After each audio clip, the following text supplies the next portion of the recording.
You can enter God's kingdom only through the narrow gate.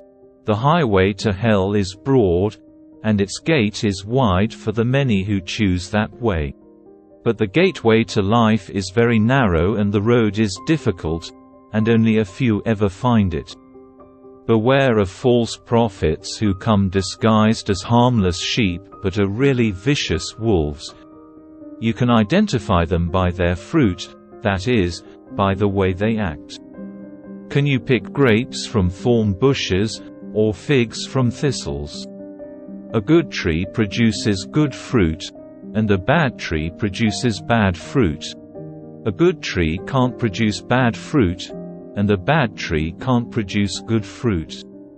So every tree that does not produce good fruit is chopped down and thrown into the fire. Yes, just as you can identify a tree by its fruit, so you can identify people by their actions. Not everyone who calls out to me, "Lord, Lord," will enter the kingdom of heaven. Only those who actually do the will of my Father in heaven will enter. On Judgment Day many will say to me, "Lord, Lord, we prophesied in your name and cast out demons in your name and performed many miracles in your name." But I will reply, "I never knew you. Get away from me, you who break God's laws." Anyone who listens to my teaching and follows it is wise, like a person who builds a house on solid rock.